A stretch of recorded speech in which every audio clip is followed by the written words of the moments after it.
Hi everyone, welcome. We're just waiting to let a few more people in, so bear with us. I hope everyone's doing well tonight or today.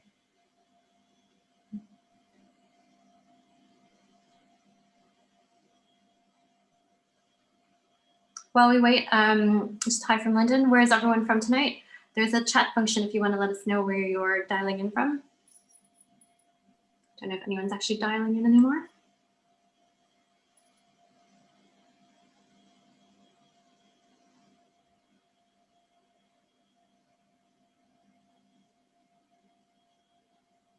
Everyone's in Hackney. North London. Oh, there's Italy. Oh, hi, Rotherhithe. That's very close to me. I'm in Queen's Road, Peckham.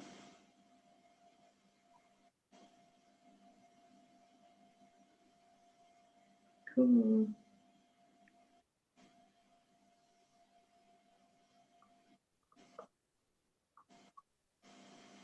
Oh, Venezuela. Oh, okay, Bristol. Bristol. Hi, everyone. Oh, Bulgaria.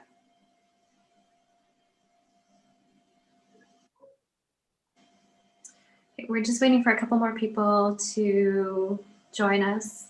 Some others in the waiting room, so just bear with us.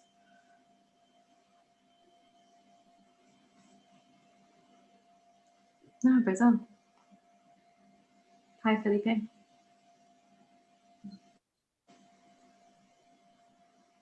Great.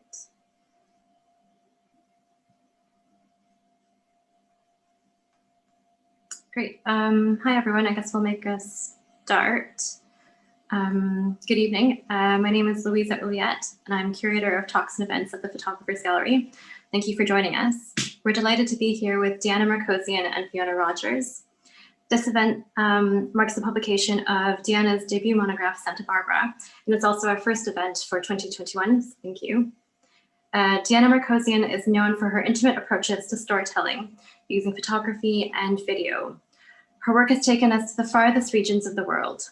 Today, however, we will be looking a bit closer to home as she talks us through notions of family, belonging, and what it means to straddle 3 different countries. Diana will be in conversation today with Fiona Rogers. Fiona is Director of Photography and Operations at Weber Gallery. She has previously worked at Magnum Photos and is founder of Firecracker, a platform supporting female photographers. This year marks its 10th anniversary, and it's worth noting too that it is also 7 years ago that Diana herself won the Firecracker grant. So thank you both for being with us tonight. In terms of format, they will be in conversation for roughly 40 minutes before we move to comments from you. You can submit your question using the chat function here, or they can be posed directly at the end by electronically raising your hand using the Zoom function, and we will then ask you to unmute yourselves. We will do our best to respond to you. However, given the number of people here today, we will likely be unable to get to everyone. The event should last roughly 1 hour in total. We are approaching this event in the same way we do all of our public programs, which is with the aim of creating a forum of trust and mutual respect. So please keep that in mind.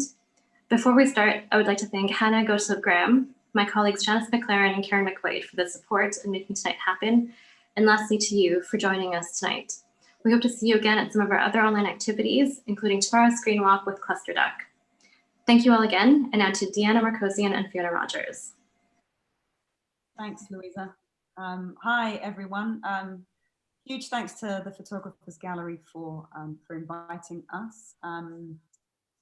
And huge thanks to Diana. I mean, such a privilege to be sharing the floor with you. I mean, we're friends as well as colleagues.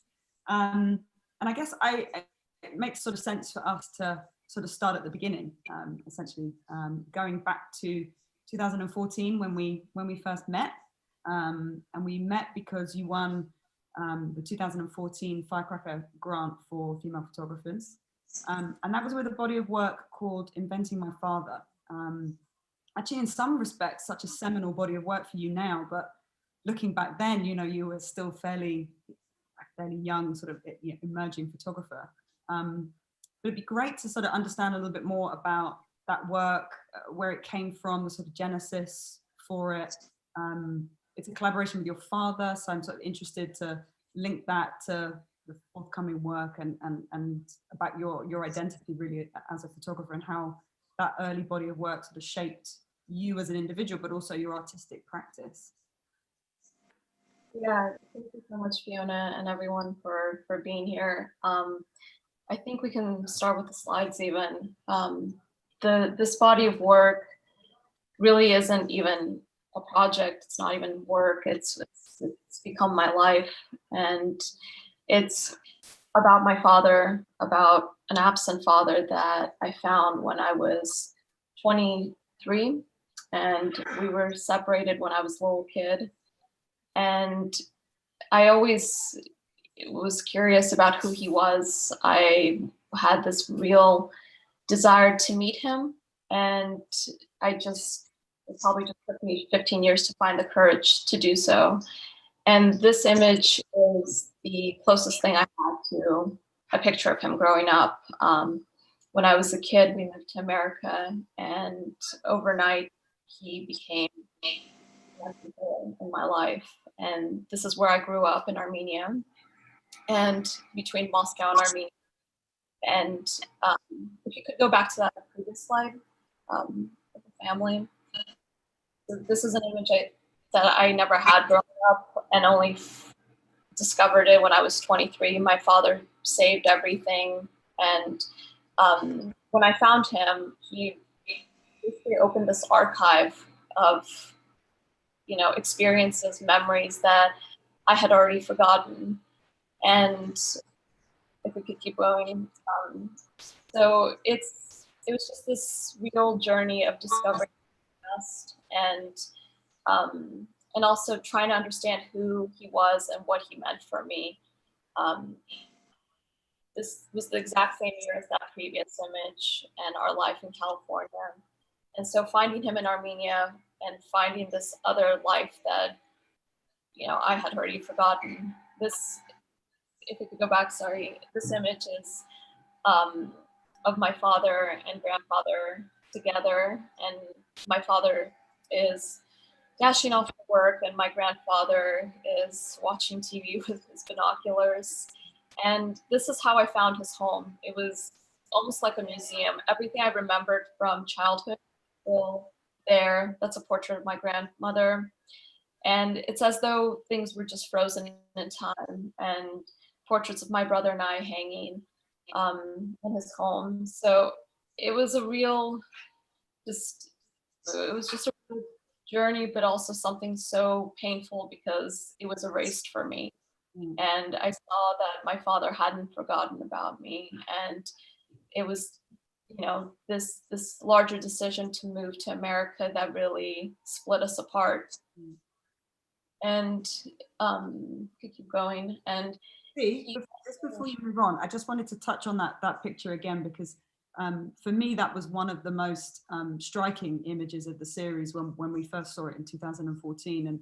And when you look at the whole series, you can see there's a lot of, and I don't even know if you did it, I don't even know whether you did it purposefully or whether you even noticed, but there's lots of pictures of your father kind of in between spaces. He's kind of in the doorway, he's sort of, looking out of a window, or he's sort of half in the space and half not in the space. And I just sort of always sort of felt like that was a bit of a visual metaphor for your relationship with him as it was sort of evolving. So it's interesting that you stopped on this particular picture. Yeah, I think that's definitely something that I felt, and I didn't really know how to work through, is this feeling of him being in and out of my life and never really fully in. And it was really difficult for me to photograph him in the beginning. I remember having this real affinity towards my grandfather and remembering him and remembering the time that we spent together as a kid, and not really having those same warm memories with my father. So kind of bridging that was the most challenging part of this project, and just of our relationship. Again, the project was really the relationship, and photography almost gave me the strength to be there for it. So it sort of evolved into this almost collaborative approach with your father, didn't it? Because he was taking photographs and you were taking photographs, and Can you talk us through why you felt that was a sort of important evolution for the project? Yeah, if we just pause on this image. Yeah, you know, it wasn't really a collaboration in the beginning. The black and white series, the beginning of it was me trying to understand who this man was, this real stranger who happened to be my father.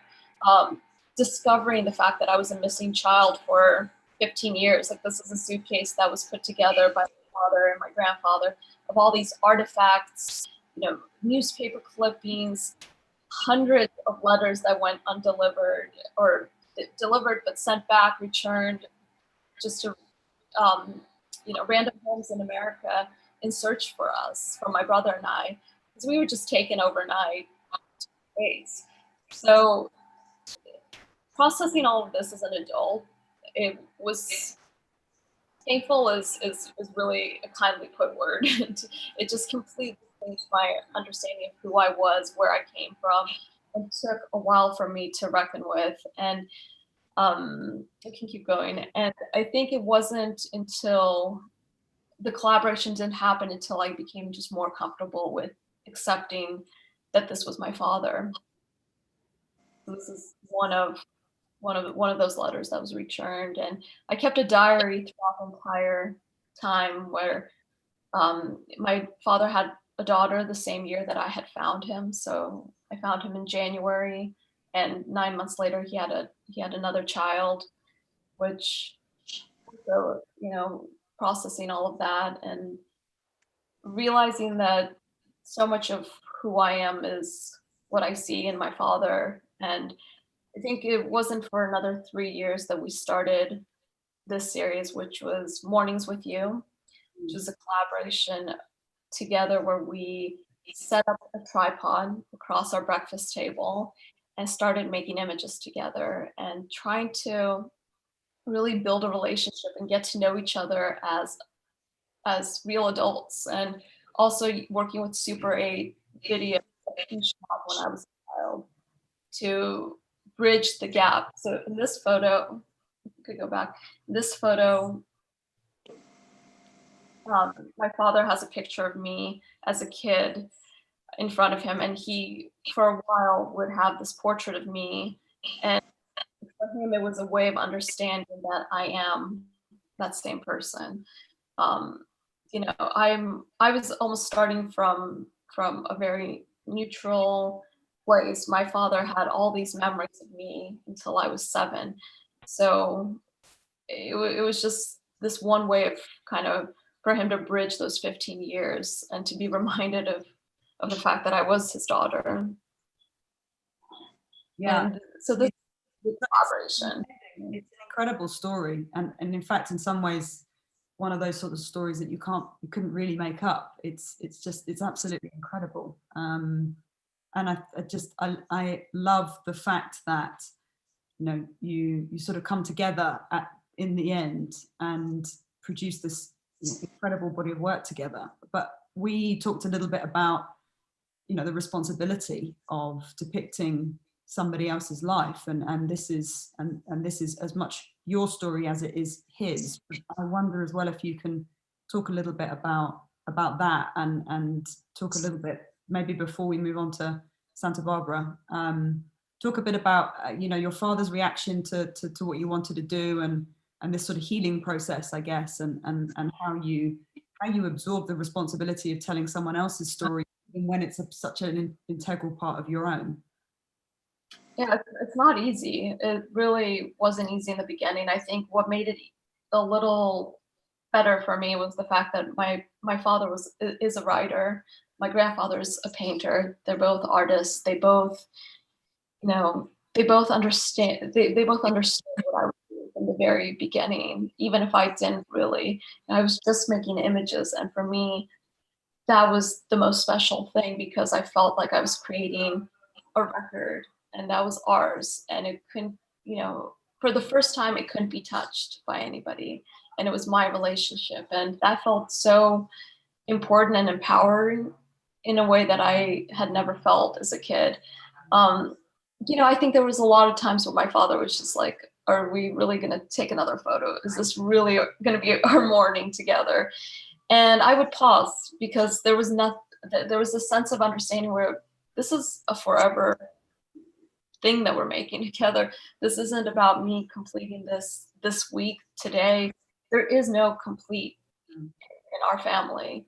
And as I kept discovering, as I keep discovering, this story doesn't really ever stop, and I think that's the most beautiful part about it. So there's chapters, and I think when I looked at that first series of the black and white images, I had to make that at 23, and the words and the images I couldn't create today because I have so much love for my father. We're really best friends now, and I couldn't write those things about him. He's no longer this stranger, this myth, this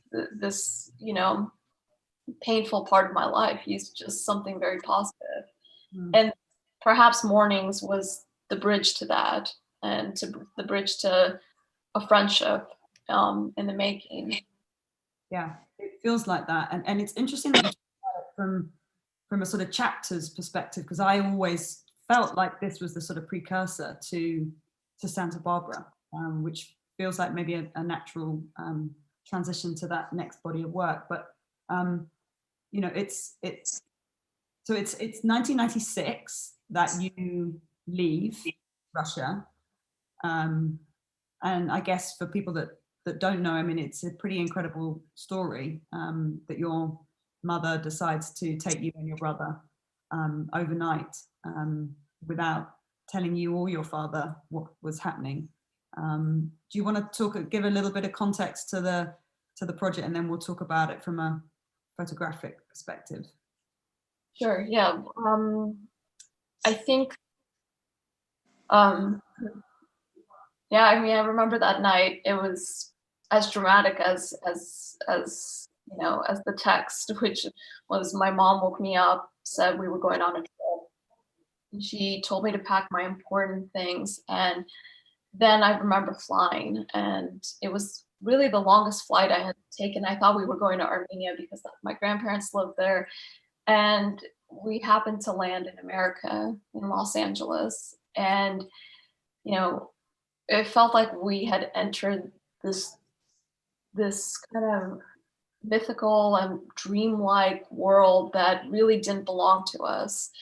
And the closest thing we understood about America was what we saw on TV, which was Santa Barbara. And so to end up in California, to end up in Los Angeles, and then to live in Santa Barbara felt like, looking back, it feels more of a story, but when we were living in it, you just couldn't believe it. You thought, you were the chosen ones. Like, it just felt like, it felt magical, really. And I think it took so many years, 20 years, until we really started, honestly, my mom and I, talking about how did we really end up in California? How did we manage this? How did you manage this alone? And that kind of led to this project where those previous images were from the casting of trying to cast my mother and cast the woman who was going to be playing the role of a 35-year-old single mom who brought my brother and I to America and really made a decision to change the course of my life. Yeah, I mean, it's an incredibly, I mean, even if it were not somebody's real life playing out, I mean, just the scale of the project is incredible. I mean, it's a book, it's a film, it's an exhibition. I wonder when you were starting to have this conversation, this initial conversation with your mother, and the story was starting to sort of unravel, and you were starting to think about it from a photographer's perspective, from an artist's perspective. What was it in your mind that kind of came first? Did you sort of see this as being, wow, this could be a film. This is, it's linked to the kind of the Santa Barbara soap opera, it could easily be a film? Or were you sort of thinking about it more as a book, or was it just an organic process you were just making, and you weren't really even sure about how it was going to disseminate?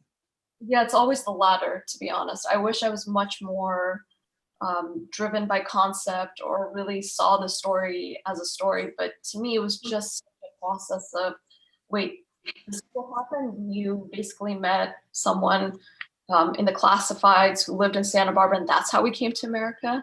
Like there was one shock after another, which led to me reaching out to everybody who was connected to Santa Barbara.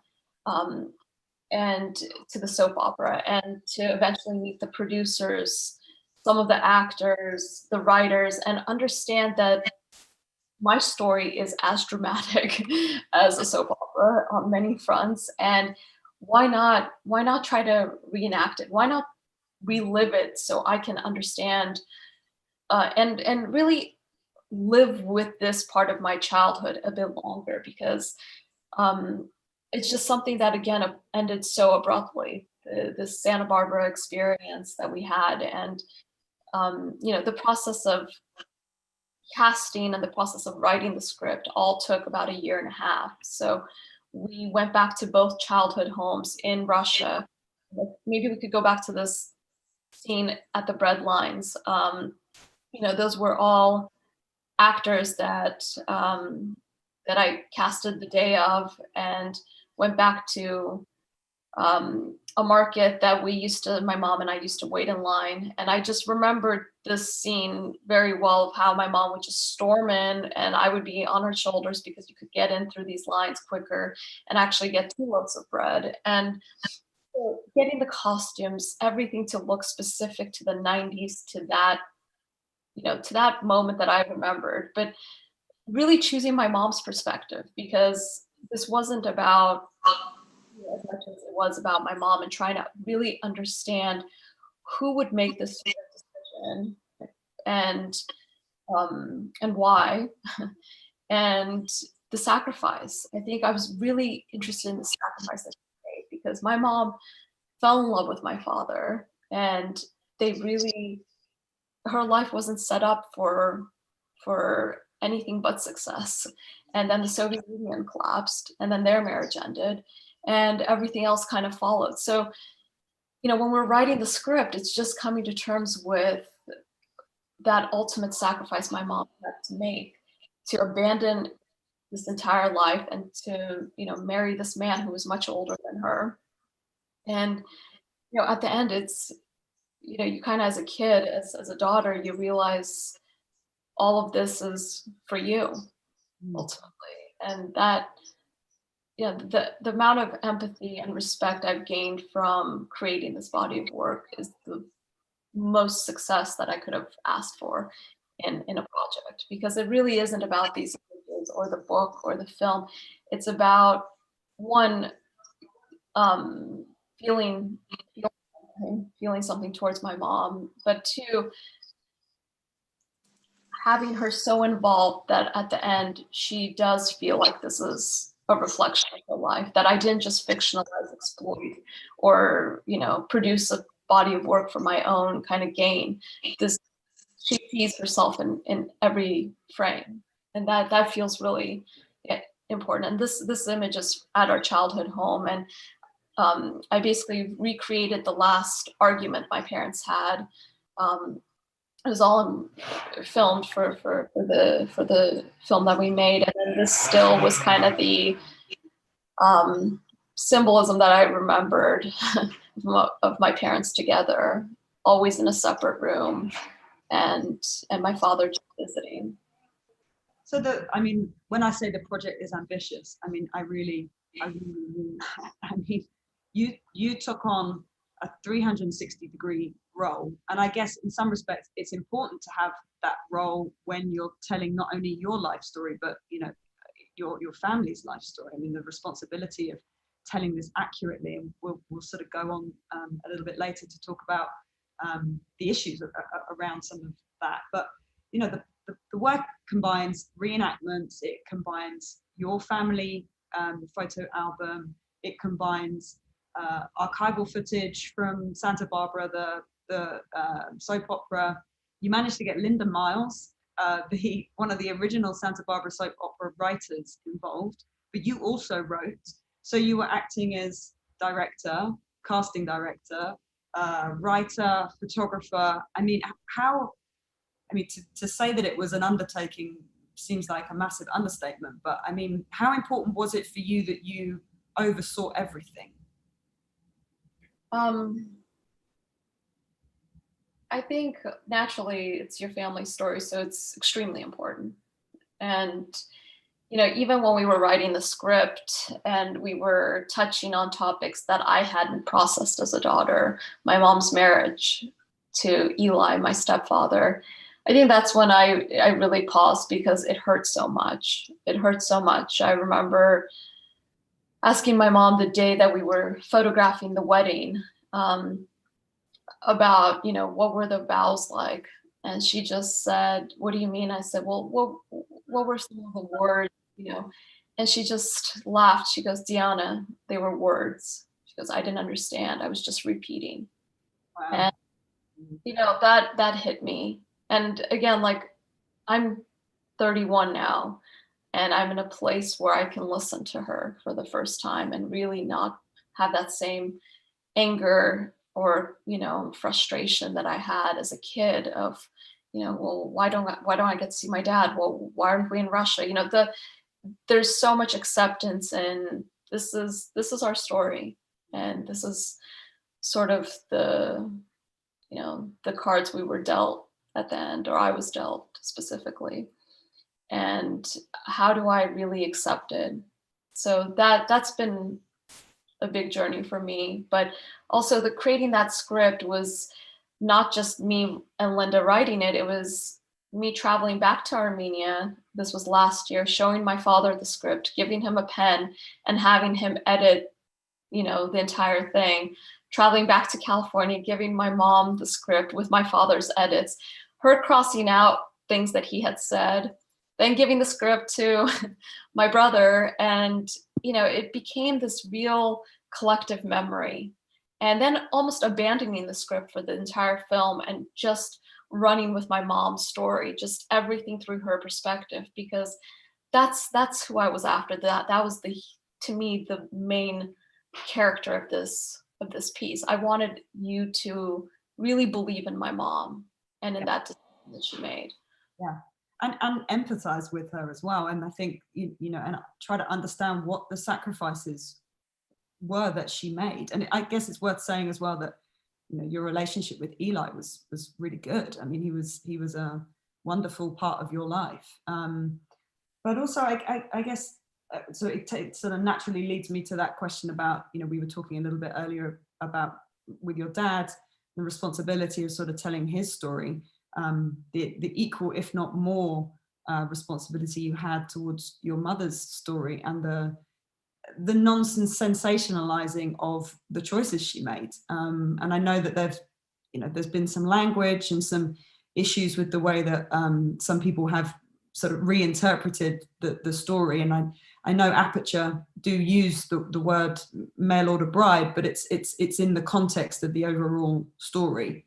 But I know that the language has been a bit of an issue with the press and the sort of retelling of the story, and some of the publicity have kind of taken that and sort of gone to town with it, or focused in on that as the story, which is not the case. I mean, it's ultimately, I like to think of it as it's a sort of classic American dream story. She wanted a better life for her children, and that's the sacrifice that she made. Yeah, it's really hard. It's with anybody's story, as a photographer, documentary photographer, you have such a responsibility.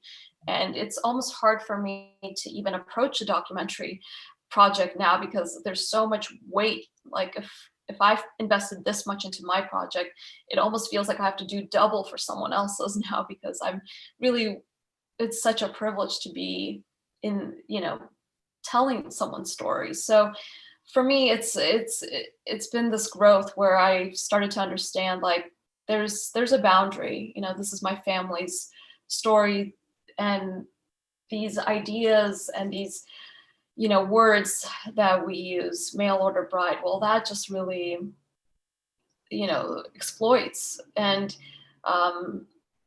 just takes away the actual depth and the vulnerability and the sensitivity that this whole story has. It takes away so much from the actual project, and it's been on me to kind of push back and stop using those words, because whether they're right or wrong, it's kind of irrelevant when they're used out of context or whether they're used for clickbait, and that's been kind of the most painful thing where you just see your mom and your mom's story turned into trash, honestly. And like, that's been really important for me to control and to learn from. Must have been really hard. We're just looking at the pictures of the casting of your mother. I mean, the woman that you got to play your mother is incredible. I mean, she's absolutely the spit of your mother when your mother was back in Russia. How interesting and complicated, I guess, was that process, and how did you come to sort of think of that sort of behind the scenes process as being part of the story, and how did that sort of come about being featured in the book itself? Yeah, casting was the most difficult part of this. It was every day meeting with a casting director. I think I didn't think that this was going to be so difficult, but we saw 384 women. Eventually went to Armenia, Russia, and then Georgia, where I found Anna Imnadzi to play my mother. And in the beginning, she had sent her audition tape to me, and my first thought was, when can I meet her? There was so much depth, and I had everyone reenact the arrival scene at the airport. So it was the most, this pivotal moment, this life-changing moment that I needed to really feel that someone understood. And so when Anna sent me her video, it just came through. It was on point. I saw her. She had long hair, kind of didn't really have anything resembling my mom.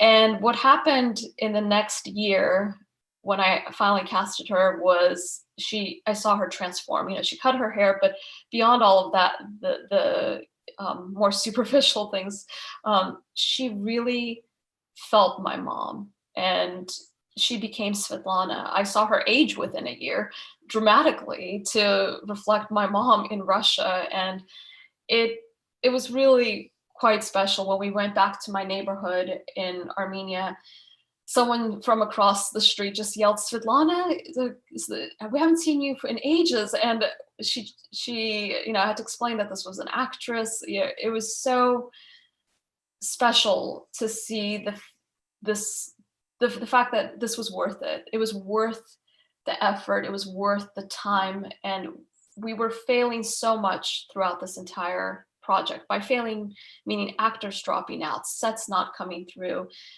budget, going way above what I had ever expected. So raising more funding. This idea for me was 6 months, and it turned into 3 years. So that, seeing something through and really believing in it when no one really did. Like, I don't think there was, I know you did, Fiona, but there was a very small group of people that really supported this project in the beginning. And especially when you're just talking about creating something and it's taking 3 years and there's not really much to show for it, that's tough. That's really, because there's something quite satisfying about photography. I think that, I look at my experiences a million years ago at university, but I was drawn, doing a mixed media degree, and I was drawn to photography because of the immediacy, that I could go, in a day and I could take 30, adequate photographs and feel like I'd done something. It felt like I'd done something constructive. And I think that there's a certain momentum that you can get, a sort of satisfaction that you get from the speed at which you can produce physically. I mean, maybe not conceptually, but that you can produce with photography that I guess does not happen with film. So that much slower process. Yeah, I can imagine. Well, I know at times you were frustrating. The process was also filmed, yes, because that took money and a crew, and but also just understanding what the project was going to be. Like every time after the wedding, so that was our second shoot, meaning we spent a month together as a cast. I was driving everyone home, and I just said to myself, they're coming back because we just got married. Now we need to get divorced. And we also need to go on this honeymoon together. And I was so invested in seeing this through, just knowing how rich the entire story was. But I didn't know that in the beginning. And I didn't know that, 6 months in or 1 year in. It really just took creating it. We didn't do the Russia part, the Armenia-Russia part, until the very end, because I was in Spain with Ramon, who designed the book, and we're sitting together, and I just said, I don't really believe my mom. I think I need to go back to Armenia and recreate that chapter, that first chapter. And we both just started laughing because we were like, is this ever going to end? Is this ever going to end? And, we went back and really creating that chapter, that first chapter. Why would she make that decision? That was my first question. And having Anna meet my real father and hearing his perspective on what happened, that to me was tough, because I thought, okay, if she empathizes with my father, my real father, she's not going to really side with Svetlana anymore. But, Anna got it. And I think it was really painful for her to hear what happened from my father's perspective. But the next day she just said, I get Svetlana, let's go, let's do this. Like she was just professional through and through, and she was professional, but she came with a heart. This was never a job for her. And same with Gene Jones, who played my stepfather. I think that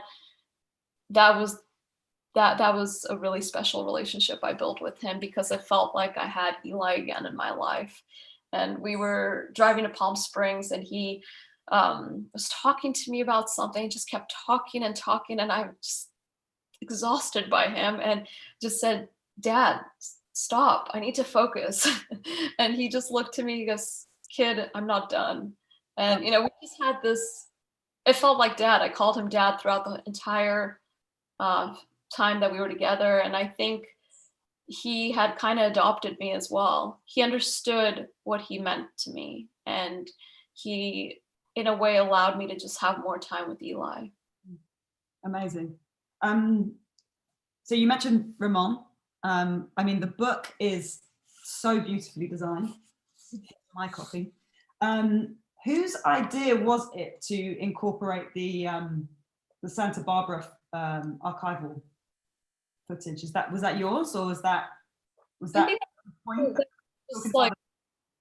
That was just understood. Like, we need to bring in Santa Barbara as much as we can, because I think for us, for both Ramon and I, so much of this was about creating a world within a world, blending both worlds, but not really caring almost about what's real and what's not. Like, there was a code that we had that what's real is going to be in this in this way formatted, but let's get as much away from the rules as possible and really bring in every format that we can. Whether it was successful or not is another thing, but like I just felt that it all felt so surreal. The story, the reenactments, the entire thing, that it needed to kind of be woven in as much as we can.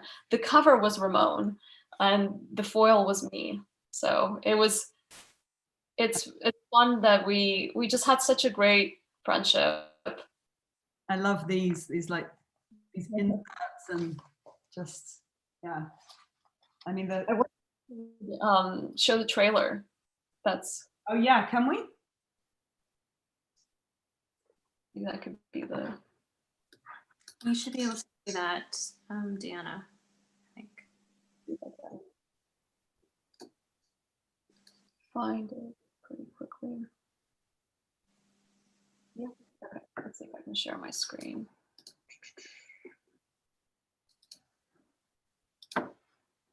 Oops.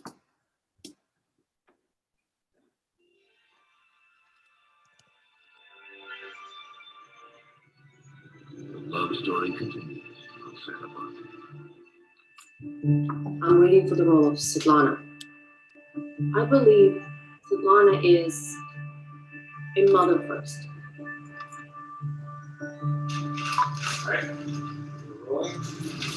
Lots of women, they just don't have this courage to change their life. She's looking for a better future for herself and her children. She's not your typical mail-order bride. It almost seems like the unknown is already better than what she has here.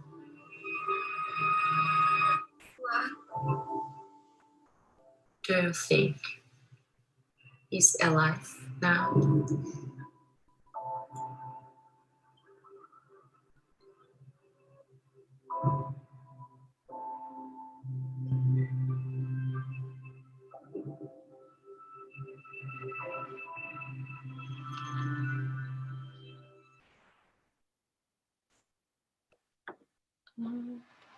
Well done.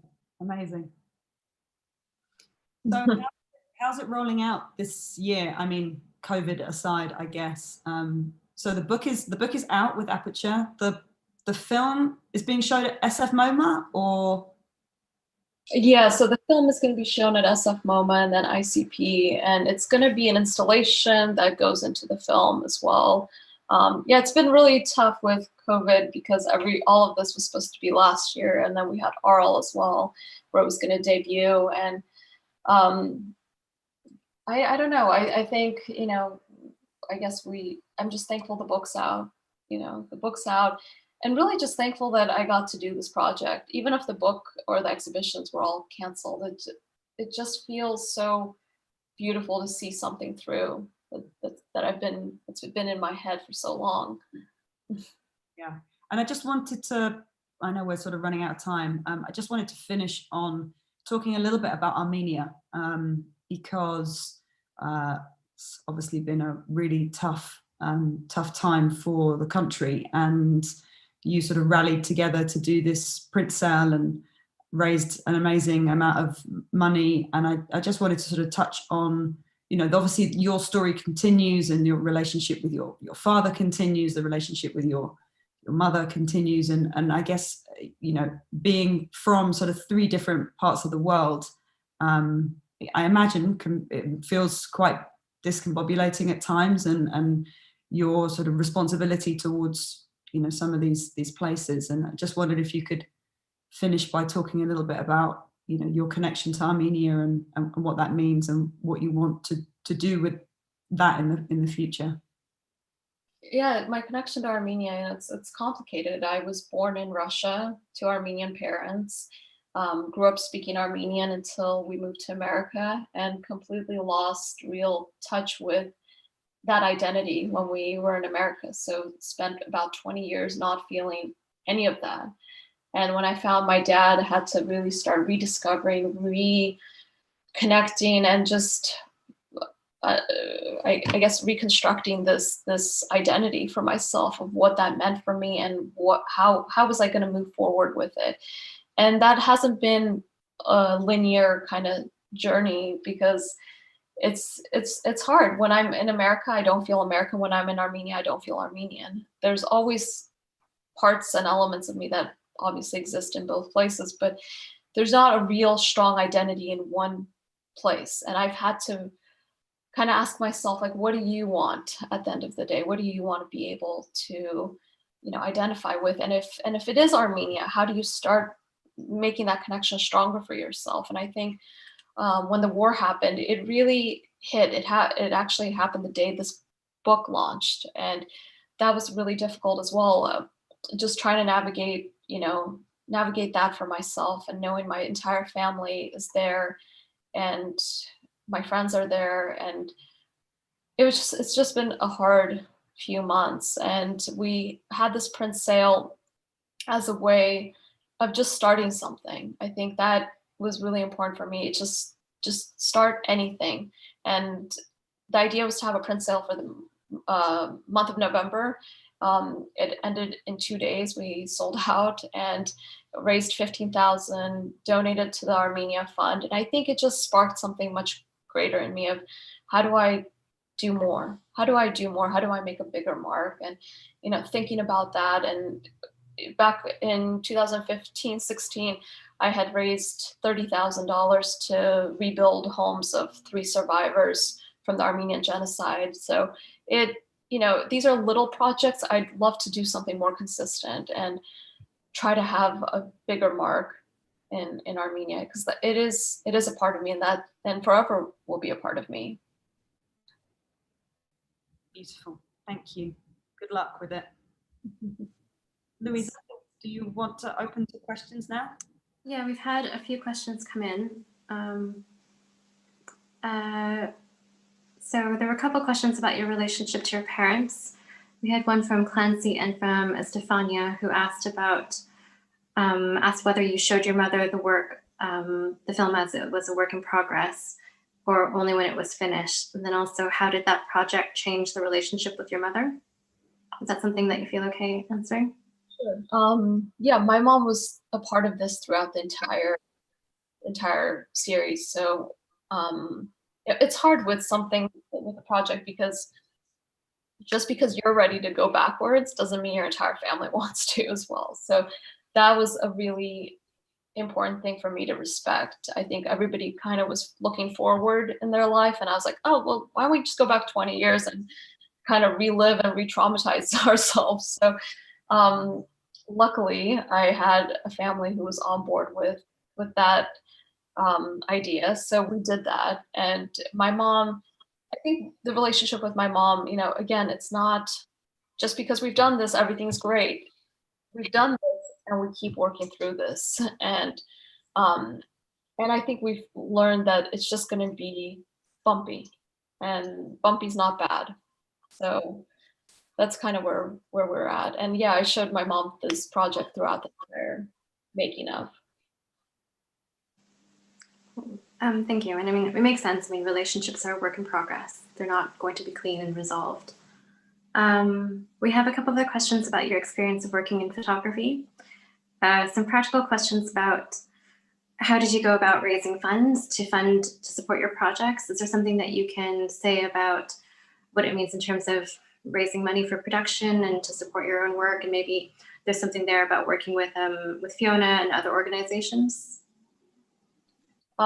Yeah, raising money is difficult, especially when not a lot of people see your vision, or when you don't even know what the budget's going to be. So I think for me, the budget for this was going to be 30,000. I didn't think it was going to be 150,000. And you know, initially putting in a lot of my own money into this, getting it to some place where I could actually show this proof of concept.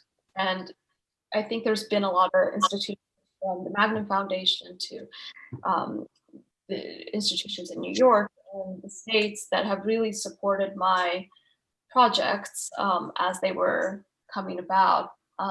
There's no one way of doing something. So I think for me, I always try to lean in towards my own means of how can I put in any money into this, whether it's 1,000, 5,000, just really invest in my work and then get people involved. Because I think the most successful projects for me have been the ones that I've started without any money, because I've been very slow with them. And I think the moment you have money behind it, it just kind of gets tainted, in the sense that there's pressure, there's expectation, and you want to remove all of that, because there's a lot of room to fail. And I think with this project, had I had money initially, I would have not had this cast, because I would have just casted actors, you know, to play my family. Instead, I did this by myself in the beginning and really took my time. It took about a year and 3 months to find Anna, and 9 months to find Jean. So that bit is really important, and not just with Santa Barbara, with every project. Thank you. Fiona, is there anything that you want to add about some of the work that you do to support photographers and artists?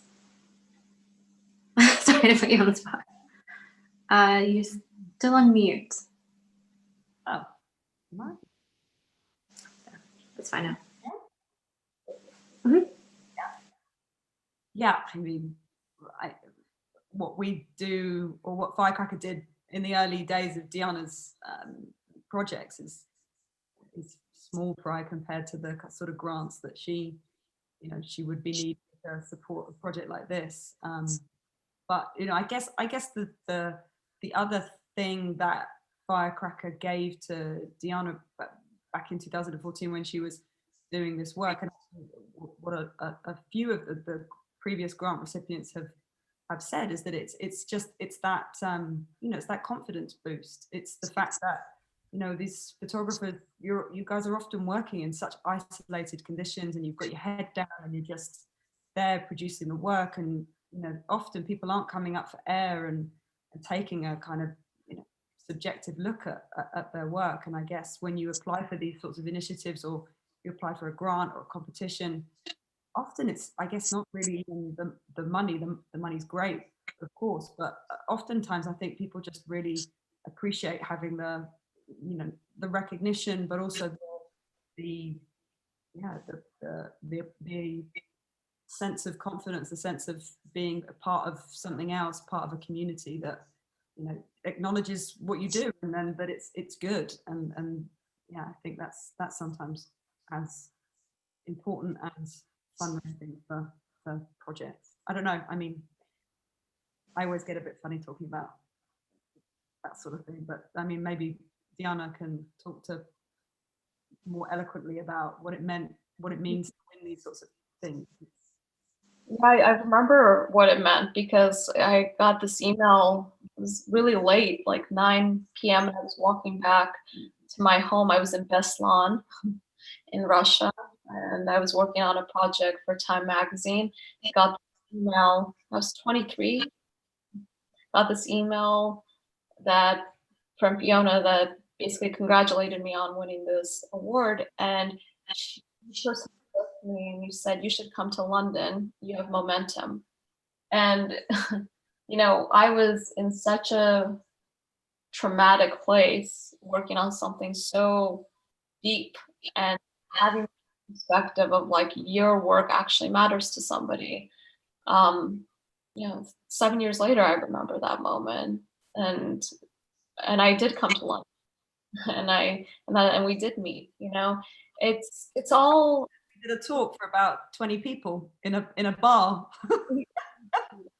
It's all, to me, it's really about, it's not about where you are, it's about where you're going, and I think that journey is so exciting to me. I think money is so much of the side effect of winning a grant, because then you build a relationship like we have that's been so much more than that. And money's earned. This isn't. This is formed with time. So that's been really the gift from the grant.